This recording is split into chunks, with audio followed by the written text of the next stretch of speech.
Penguin Random House Audio presents Immortal, a novel of the fallen angels, by J.R. Ward. Read for you by Eric G. Dove. Chapter 1. Sometimes a girl just needed a new pair of kicks.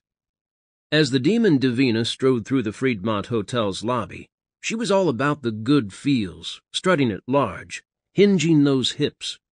In her mind, her thoughts were locked on last night action. On her body, she wore skin-tight leather from her double Ds to her size 9s and all the acreage in between. And talk about pheromones.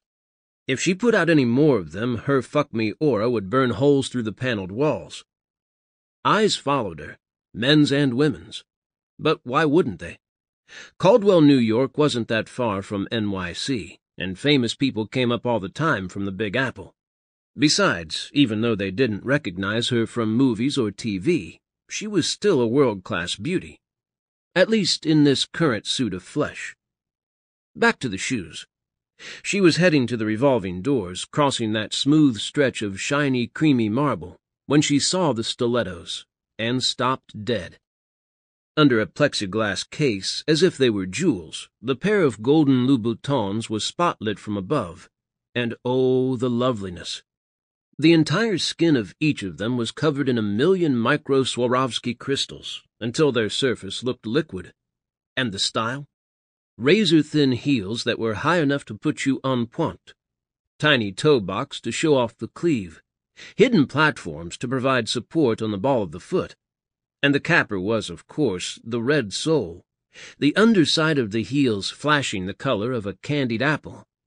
It was love at first sight. "Madam, would you like to try these on?" She didn't even look at the man who'd materialized beside her. OCD was a disease of capture, and its hooks were once again nailing her in the heart. Even though she had nearly 1,000 pairs in her wardrobe, the idea that she couldn't have this particular twosome, that someone or something might get in the way of her possessing them and keeping them, made her chest tight, her palms sweaty, and her blood flutter through her veins. "Madam?" "Yes," she breathed. "Size 9. "Come with me." She followed like a lamb, looking over her shoulder to double-check that the shoes were still where she'd seen them. Worst came to worst, she could always just steal them. In the back of her mind, a "Whoa, Nellie" rang out. For the past year, she'd been going to therapy to try to stop these kinds of tailspins. Calm the fuck down, Devina. It's just a shoe. It is not going to solve your problems with Jim. Okay, now she felt like throwing up. FFS, what was she supposed to say to herself?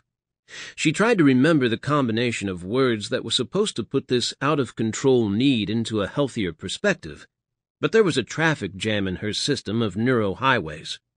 All she could think of was, get it, keep it, count it. Get it, keep it, count it. Get it, keep it, count it. Damn it, this was a big step back. Thanks to that fully actualized, postmenopausal woman with the Ph.D. on her wall and the couch-cushion body, Devina had been making headway with the compulsions. But this was old school, and not in a good way. And yeah, she knew why this was happening. It was easier to think about the shoes. The boutique was in the rear of the lobby, and as she walked through the glass and marble entrance, the scented air did nothing to ease the burn. The only thing that was going to help was that a 9? The salesman asked. Devina shot a glare over. Mr. Can't Remy a damn shoe size had a good suit on and a silk tie, and his salt-and-pepper hair was sculpted back from his Botoxed forehead. Turned out the sophisticated fragrance in the place was his cologne, and as he fiddled with his handkerchief, his nails were buffed to a high shine. He was too put together to kill. And besides, how would she get her shoes then? 9, she said sharply. I'm a 9. Very good, madam. Would you care for a mimosa? No, I want my fucking shoes. Thank you, no. Very good.